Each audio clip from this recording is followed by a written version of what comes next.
Monday. Happy Monday. Hello, Soulfire. Thank you for joining us for the Chronicles of Chiron, the Lion, the Witch, and the Healer. My name is Chrystopher, the Astro Medium.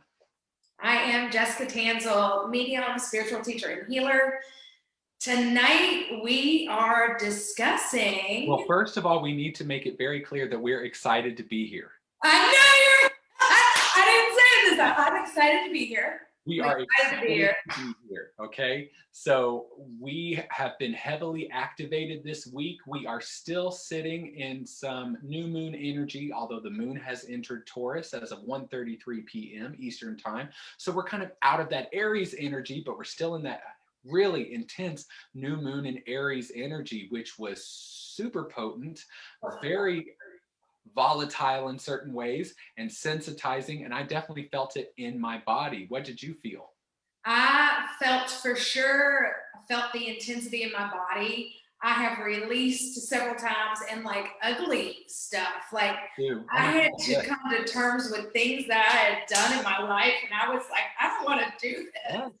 I did feel there was some past stuff coming up, and I almost felt like I had things dropping in from being in plant medicine situations, okay, where I feel like things that were brought up then were finally dropping in or finally releasing, or I was allowing it because I normally take time to purge my emotions and release them, but I've just been so busy and I've just been feeling really good and being in the flow that I've just been like, oh, I don't want to do that. Although, so there were definitely things that were building up, but it brought it up, and there are reasons for that. Well, what are the reasons for that? Well, Chiron is in Aries right now. So for those of you who are not familiar, Chiron is the wounded healer, is this archetypal energy in astrology. Chiron is actually a half man, half horse that they, which is Sagittarius. Actually, Chiron and Sagittarius are actually the same. So they come from the same mythology.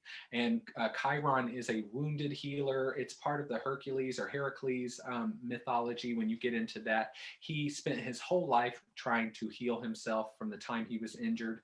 In the process, because he already was, even before he was wounded, he was a healer. He was a teacher and a mentor. And upon being injured, it gave him more purpose to heal even more. So the purpose of this energy is that it stimulates a agitation or a weakness. It makes you feel like something needs to be worked on, and through that something does get worked on, because the minute you open the door to healing at all, so many things get caught up in that web from past life experiences, generational trauma. So Chiron doesn't necessarily focus on those specifically. He is the energy that moves, is a transmuting energy from one state to another, kind of like Neptune, but for healing. It could be a simple switch of perspective. It can be a full-blown heart-opening experience, but he represents that energy. And so does Pallas, which is another asteroid, and Chariklo, which is the feminine Chiron archetype, which is also an asteroid. But Chiron being in Aries right now is very important. He has been in Aries for a little bit. He was in Aries for pretty much all of 2020. And he stays in Aries the longest because his orbit is very strange. So that makes sense to why it's so intense, though. I mean, just, it's like, here, I'm going to stir it up and stir it up and stir it up. And then it was like, boom. I was like, what just hit? Because you had all these planets, Sun, Mercury, and Venus. Ceres is also in Aries, but those three passing over that 9-degree Aries point where Chiron is, activating that for us. But it's conjunctions. So the Sun conjuncting Chiron, that did something to our egos a little bit. But the moon conjuncting Chiron is emotional healing. Venus conjunct Chiron is more open-hearted healing within relationships, things coming to the surface that need to be worked through as you are projecting each other's trauma onto each other. Themes like that will start to come to the surface. And if you're not in a relationship, that can also be things that are going on within you, where the way you're treating yourself, the way that how you're taking pleasure in things. Because when Venus crossed over that, it really brought themes up about how are you enjoying your life, and are you choosing not to enjoy it on purpose? And is that a trauma response? Those are some themes that are, yeah, whether it's worthiness or you're just too busy and you have beliefs that in place that don't allow it. So long story short, Chiron being there in the Aries party was important, but you had Sun, Moon, Mercury, and Sun, Moon, Mercury, and Venus all there together forming conjunctions. They weren't just in Aries. See, they're up here, Chiron's back here. And that activated us so much. And of course, Aries, you and I both have Aries energy in us. Your rising sign is Aries. My midheaven is Aries, and I have a very highly packed first house. So Chiron's Moon, Venus, Mars, and Jupiter all in the first house, which is ruled by Aries. So we have this energy in us and we got activated. Your rising got activated at some point because there was a conjunction to your rising. So that would have had a lot to do with your physical body, the appearance. There's a lot, relationships have a lot to do with that. So, and that look, so many things are like, as you're saying it, I'm like, oh, okay. Because it show up differently for everybody, because you know the new moon happened, but it didn't happen the same for everyone because we all have a different combination and placements in our natal chart. I want to ask you this weekend, because we're talking about Chiron and the new moon, and I know because we've just chatted a little bit, I know just that things did come up, but how and when did it come up for you? Because my timing was maybe a little bit different, but I'm curious about the timing. I kind of allowed it to happen because I did a new moon ritual. So although I did start last Thursday, I started to feel that energy, and I knew that that's when you should feel the energy, but I also started to notice sleeping, I want to say better, but it wasn't like I didn't have insomnia. It was just I was actually staying asleep or feeling like I was sleeping deeper, which new moons can do that, but they can also make me feel a little bit more sensitive, like I need to cross my arms a little bit, like I'm more vulnerable. And that's what they'll do because the sun and the moon are conjunct. Your subconscious is more available. Your consciousness and your subconscious are, there's a coalescing there. And then we're being activated in all these different ways based on our natal chart. And also being a sensitive person, highly sensitive people, empaths, light workers, starseeds, we are sensitive to astrological shifts. My rising sign is in Cancer, which is ruled by the moon. And so I'm very ruled by the moon. Moon phases very much affect me. And this moon would have affected you very much because your rising is in Aries as well. But we are all affected by it in some way, but I'm specifically in astrology, we would say I am very affected by the phases and activity of the moon. And it's very, absolutely, I feel that. So there's a lot going on within this new moon. And a lot of people talk about manifesting with moon phases, and that's absolutely, and the reason for that is like on the full moon, the sun and the moon are opposite, which means the subconscious and the consciousness, there's an opposition. So there's a choice that needs to be made, there's an adjustment, and you feel pulled in a specific direction, which heightens your emotional states, creates a stronger gravitational pull, agitates the water molecules in your body, thus producing specific types of hormone sequencing that can cause agitation, frustration, hyperreactivity, anxiety, restlessness. And that allows emotional states to come to the surface, and emotions are magnetic. Go ahead. Just how wild, because we hear it all about the full moon, and I do a lot of manifesting also with the moons, but we're also getting ready to talk about the release. But I just want to make note that this new moon brought that shit up. Like, yes, and not necessarily the moon in general, because it's going to flow. The new moon in Aries is going to feel a little bit more full to people because Aries energy is so energetic, especially because it's ruled by Mars, and Mars is that physical, action-oriented, blood-pumping energy, primal energies in us. So it was doing that, and the moon doesn't like being in Cancer, but the moon, it was like, you have to do this, moon, you have to focus on yourself. Okay, just like Venus doesn't like being in Cancer. Now it's time to focus on yourself and what your needs are, which make those two planets uncomfortable, where the sun and Mercury were doing pretty well there. Okay, so it balanced out the energies. But people manifest at the full moon point because your emotions are magnetic and they're more heightened, so they have a more easy, the frequency is stronger and more whether it's negative or positive, okay? The frequency has a stronger magnetic pull. The new moon, there's more introversion, more inward focus. The subconscious is where you're going. That's where things, more healing really can take place at the new moon point, even though you may experience the healing purging at the full moon point more.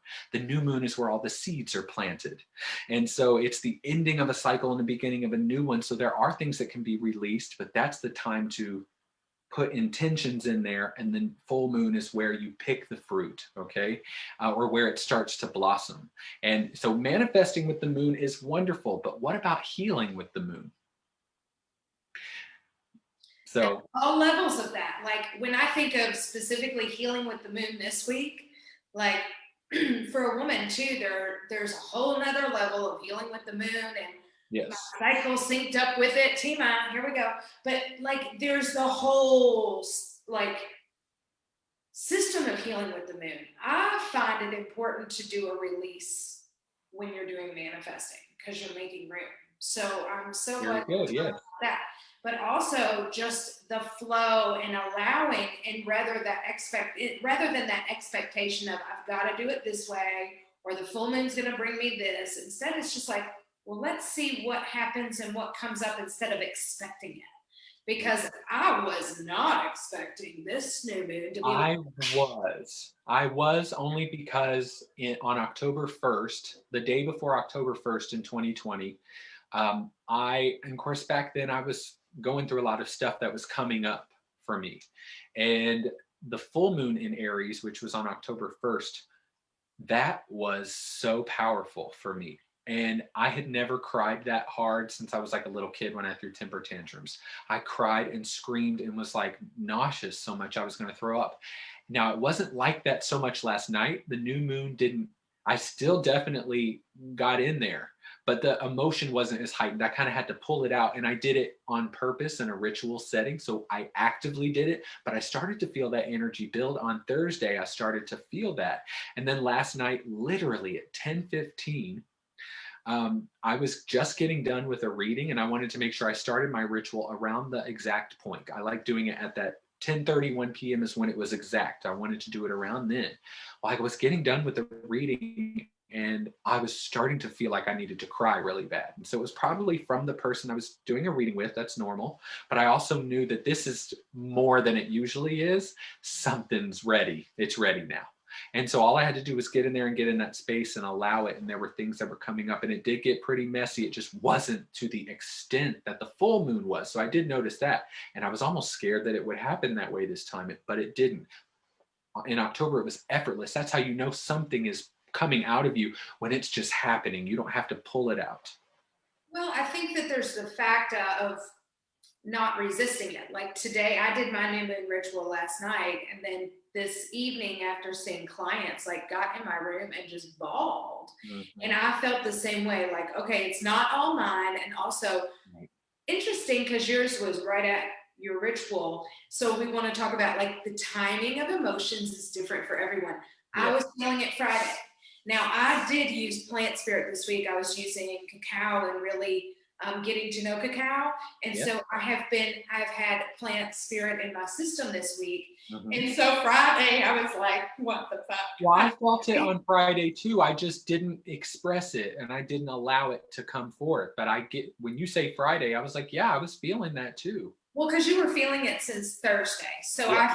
So kind of, if you could tell us how that came up for you. Like for me, I mainly felt it Friday and yesterday and today. But for you, how was your progression when it started the intensity Thursday? Because some people can relate to having different intensities. Yeah, mine was just starting to notice that. And of course, my brain says, okay, are you feeling like this because you're planning on it being the new moon, and so you're making it happen? Don't think I don't think things like that. I absolutely do. I don't just buy into all that shit. And I definitely believe that in self-fulfilling prophecies, because that just proves that the law of attraction is real. I can make things happen, but I know when something is happening beyond making it happen. And definitely last night it was like, whoa, because I wasn't even really thinking about it. It wasn't like it planned, but at the same time, your system may even allow it to happen. If you plan on doing a ritual, that's when it can come up. So healing with the moon phases, just keeping you on a schedule, is actually pretty healthy. But actually the moon, because it rules the subconscious, is so important when it comes to the healing phases. So manifesting with the moon is all about magnetism and the law of attraction, but it's the same with healing as well. And new moons are a little bit more actually where the healing takes place. So the new moon, something releases, something else may have the intention of coming up. It comes up at the full moon, starts to come out, we're really experiencing it, and then it finally releases out of the system by the end of that moon phase as the next new moon starts and begins. So it has that capability, and it's all about how available your subconscious is to you, because there's so many things that you can consciously and mentally want to bring up, but it's not there. You've not been triggered, and that's what this moon did. It was very triggering, because anytime the moon crosses Chiron like that, we are triggered emotionally from a subconscious level in some way. This does not mean that, oh my God, now I'm having a panic attack. It can, and it absolutely can. And that's some of the ascension symptoms that are happening right now, is panic and anxiety that people have never experienced before. And this brought some of that to the surface as well. But I'm also talking about someone saying something that otherwise would not have offended you, just offending you and you taking it wrong. I experienced that on Friday. Someone saying something to me and I did not like it, and noticing it on my way home driving, I screamed at them in my head, because I knew, I said, you didn't react that way to them in person, but that doesn't mean that you still didn't actually respond. You need to get this out, or it's going to go somewhere. It's going to lodge itself in your body. It's going to go into your gut. It's going to go into your head and create a headache. Get it out. You know, that's what venting does, is helps you get something out that you weren't able to express there. And that's just part of us being in a civilized society, right? We're still animals. We still have a subconscious that still has a lot of primal qualities to it. So this was a very primal moon, very animalistic, very in the body. Sexual things were coming up. This is all Aries stuff. Yeah, all right. She's resonating. She's resonating. That's for real. Yeah, baby. Yes, baby. And the important factor in here is that also you can heal throughout your life with Chiron. So Jessica, what is your Chiron sign again? I know it's in the first house. It's Taurus. It's Taurus. It's okay. Your Chiron is in Taurus because you were part of the Chiron and Taurus generation. So Chiron will stay in signs for an extended period of time. It's not a few months. Sometimes it's a couple of years. So you were the Chiron and Taurus people. Chiron stays in Taurus a pretty long time too, because it's right after Aries. I'm Chiron in Cancer, which would have been a few generations down. And my Chiron is also in the first house. And the reason I ask you that is because we also want to chart where Chiron is. Chiron makes certain aspects or angles to other planets. Chiron can make a trine to your Mars and a conjunction to your moon and a sextile to your sun, all at the same time. That's a lot of stuff happening, okay? We don't, just like when you're hearing a song, you're not hearing every instrument separately, you're hearing the whole organism happen, right? So it's all happening, but Chiron also, throughout your lifetime, will make aspects to where he was when you were born. So that's transiting Chiron, making an angle to where your natal Chiron is. So Chiron, in about 7 years, Chiron is going to get to the point in the sky where he was when you were born, and that's called Chiron Return. And that is going, now your Chiron return is going to look very different than other people's because of how active you have been in your life with healing things. Those Chiron throughout your lifetime will make aspects to himself. So at some point he'll make a sextile to himself. It'll be Chiron sextile Chiron, Chiron trine Chiron, Chiron opposite Chiron. But then we come back, and those are very important too. Those are different times in your life where there is some type of triggering of something that you've suppressed, and there's things that come back up. But a lot of times it's massive healing where, like, I'm going through one of these, and you notice when Chiron is making a positive aspect to himself, that it doesn't necessarily sensitize you as much as it starts things in your life and things within you start to respond from a more healed place, and you start to attract things that represent where you are now that will change beliefs in you. This is not midlife crisis timing. Now that is Uranus territory. So Uranus opposition. So when Uranus opposes himself, that is your midlife crisis, and yours is in about 2 years. So yes. So, and that happens differently for everyone. It's between 37 and 44 years old, usually 39 to 43. So your Uranus opposition is coming, and that is, there's a very wonderful book that if anyone out there is very interested in these cycles of astrology through healing, through consciousness, so awakening, because Uranus is the great awakener, there is a book by one of my absolute favorite astrologers and spiritual teachers. Her name is Barbara Hancock, and it is called, well, first of all, everyone should be reading Alchemy of Nine Dimensions, but then there's also Astrology and the Rising of Kundalini, which talks about a lot of different astrological phases and transits that move you forward in your evolution, but it really focuses on 3. Do you know what the first one is? No. Yeah, you do. Yes, you do. Saturn Return. So you know all about the Saturn Return. We did yours recently. We threw a party. Yeah. And I get 2 Saturn returns this year. So I'm going to experience this, yes, twice, because Saturn is going to go retrograde, and he's going to pass over the point where he was when I was born again.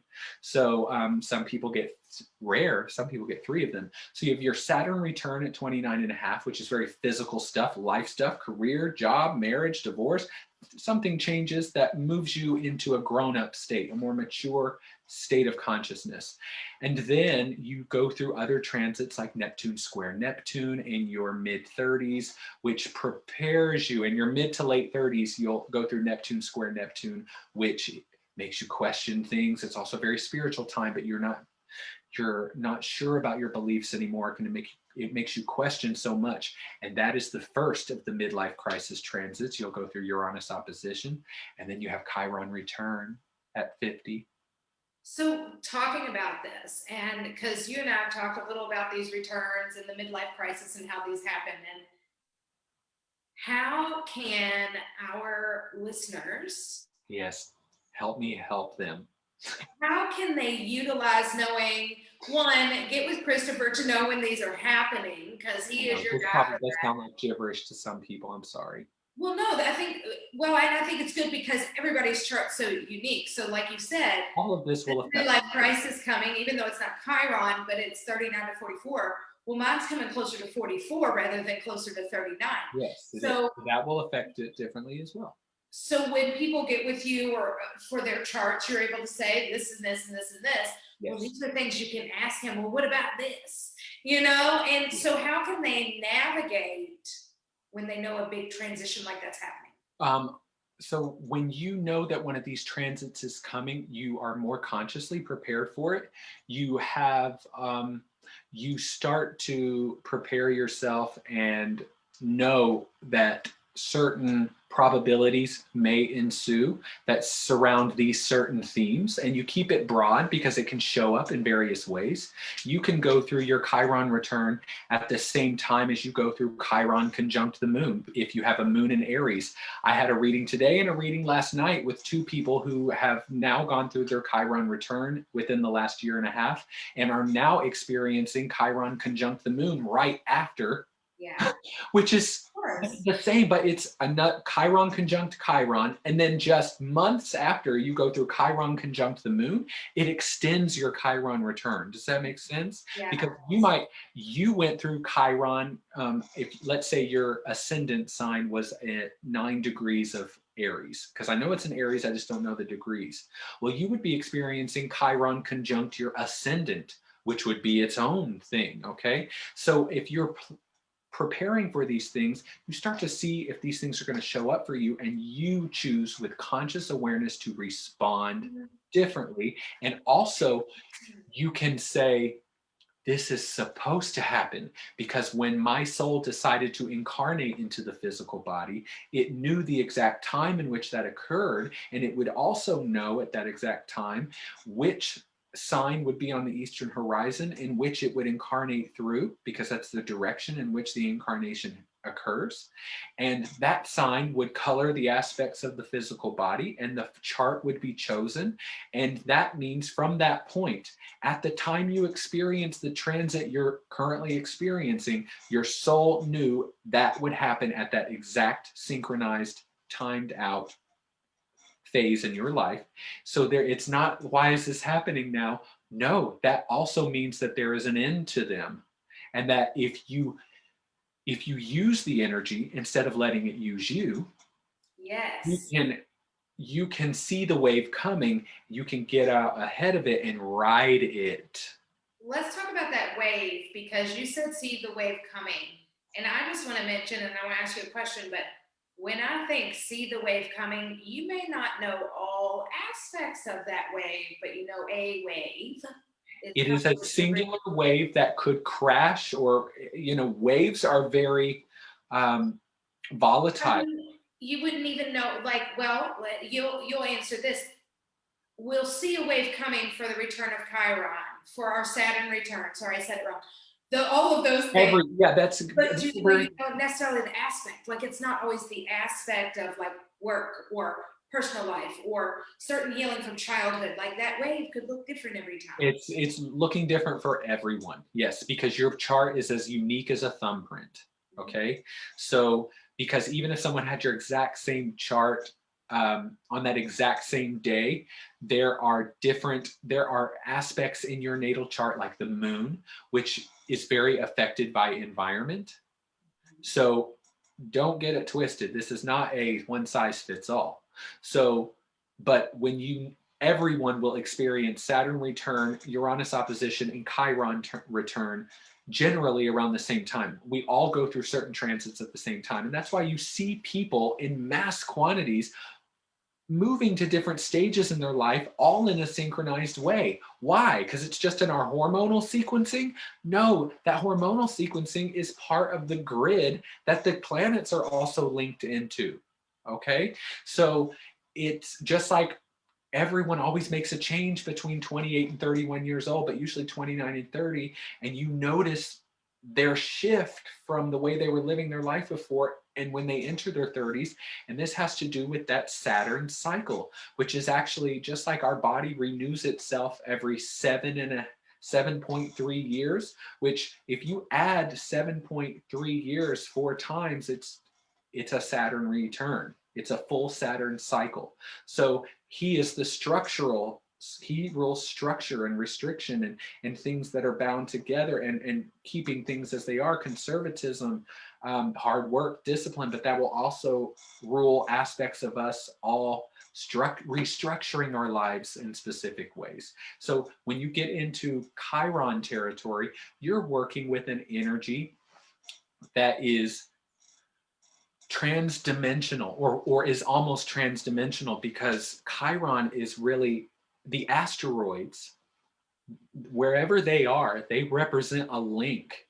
Just like Chiron sits between the orbit of Saturn and Uranus. Well, Saturn is an outer planet like Uranus, Neptune, and Pluto, but Jupiter and Saturn, we group them together because they're physical outer planets and they rule things within our physical life and our reality. Saturn is reality. Uranus is the first planet that really moves our states of consciousness into higher dimensions. Uranus awakens the consciousness, awakens you to something new, and propels you into future states or having possibility there. And beyond Uranus, you move into Neptune, which dissolves boundaries, dissolves reality, moves you into the astral plane and to connect with your higher self. And then from there, you move into like Eris, which is a dwarf planet, and Pluto, which rule power, darker aspects of the human consciousness, the unconsciousness, and transforming your state and evolving you, because Pluto is all about evolution and there are soul contracts that come up with Pluto. But in the center of all that, Chiron sits there. Chiron is known as the Rainbow Bridge because he bridges the gap between the old structured ways of the reality that you already are choosing, which is Saturn, and the new future possibilities, which you now choose through an awakening, through putting a bolt in the gears that are stopping it from just working like clockwork. And that's what plant medicine does. That's what Kundalini rising does. And Uranus rules Kundalini energy. So the outer planets are your spiritual awakening planets. Pluto is going to be your shadow work. Neptune's going to be your dream work and your astral work and your psychic work. Uranus is going to be your psychic work as well, but your innovative work. So as we're healing with the moon and we're healing with Chiron, it's important to take into account where the moon is in relation to, because it's going to help you to know more about what's coming up. Yes, and because the moon is your subconscious beingness. You know, our subconscious, that's why people talk about the sun sign, and the moon is just as important, because the moon is the reflector and bounces that light off of the sun is the light, and the moon is so important. And then you have outer energies that take, you know, if Jessica, if I walked into a room and you were meditating and you didn't know I was there, which meant you had no awareness of me, and you were actually in a deep alpha brainwave state or even deeper, your rising, your sun, and your moon would be active at that moment. All three of them would be going. You would know that you were there. You would have a sense of self, the sun, an awareness, something that you're moving toward. You would be feeling something, and you would be physically there, which is the aspects of the rising sign. Your energy would be able to, you are appearing like something. The minute you start to think and open your mouth, that's when Mercury starts to become activated and the mind starts to go. And as you move out and you get to Chiron, this is the part of you that wants to see yourself differently and move beyond the limitations of the ego into a new healed neural pathway. And the moon and Chiron are very much involved in that.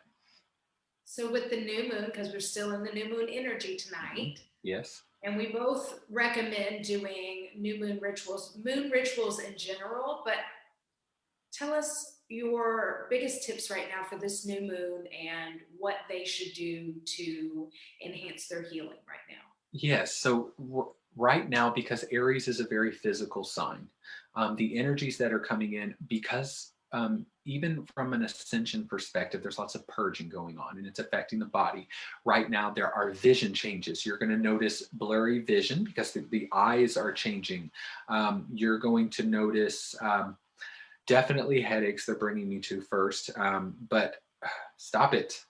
I had an agenda here, okay? I knew that was going to happen. So, but also itchy, dry skin. You're going to notice the itchiness of the skin and how there's whelping, there's changes, there's things coming out from our skin as well. Breakouts, rashes, the digestive changes, lots of things happening. So within a new moon ritual, although the moon is currently not in Aries, the moon is not conjunct Aries right now. The moon was not conjunct Aries at the time of the new moon. It did it hours before that as it was traveling into the conjunction with the sun. But that meant, it doesn't mean that even though they're not in a tight conjunction anymore, that energy, just like when you shoot off a firework, there's still things that are falling to the ground if they're high enough, like 20 minutes later. So there's still things, the dust is still settling from these energies as they, and especially with Aries, exploded into existence. And it really activates the head and the heart. So an active meditation would be beneficial at this time. Even the moon being in Taurus, something physical, because Taurus is also a very physically focused energy. Active meditation can look like some type of yoga or some type of breath work, and even dance. Dance would be great. Some type of exercise. New moon can dampen the energy levels. So just doing an active meditation is good, and doing something that is breath work or gets the blood moving and activates those energies, because you're going to actively bring those emotions up. But also as you move more blood through the system, which that Aries energy is supporting you to do, you're going to all those toxins, all those densities, those unprocessed emotions that your DNA and your musculature is releasing into your bloodstream and your lymph to be disposed of, gets moved through quicker. So a ritual would be very important right now, because with Aries energy, that's all physically focusing on something that has to do with you and the self.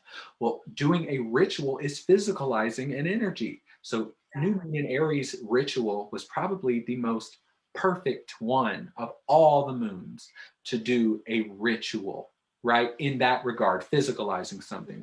Yes. There are other signs where ritualizing it, there's another reason why it would be beneficial, but the physical aspect of this ritual is important. Well, we just Can you tell I have a Mercury in Gemini?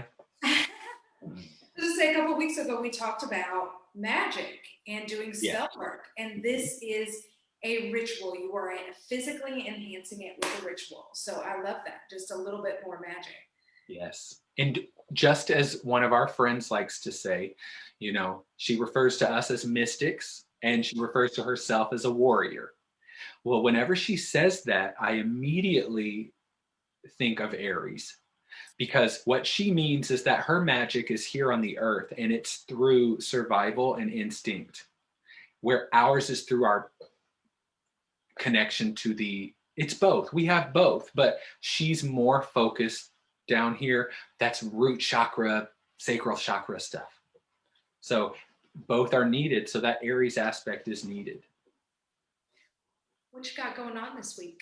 So of course, if you are not already following me on Instagram and TikTok, you absolutely should at the@astromedium.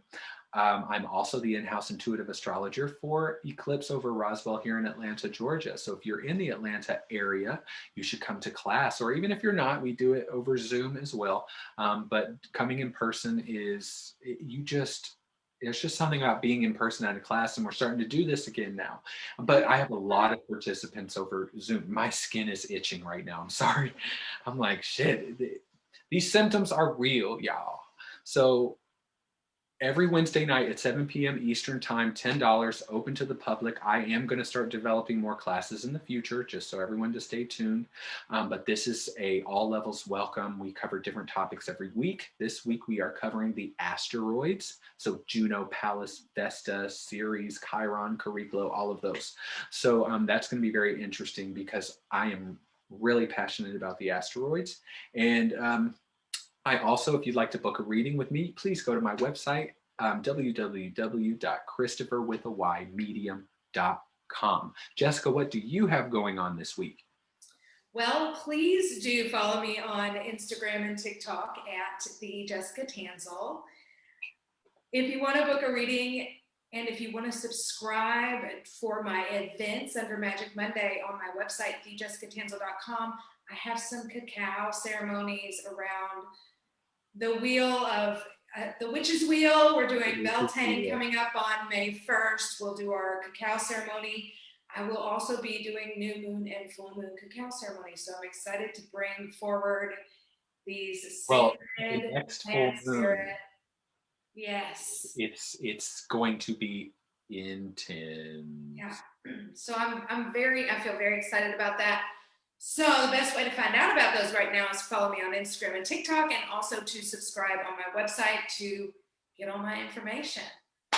TheJessicaTanselle.com. TheJessicaTanselle.com. All right. Well, thank you so much, everyone, for joining us tonight. We hope you start using these energies and quit letting them use you. We will see you all next week here on Soulfire, a virtual spiritual arts center. I think so. I think so too. At 9:30 p.m. every Monday. We will see you there. Have a good night. Good night, you guys.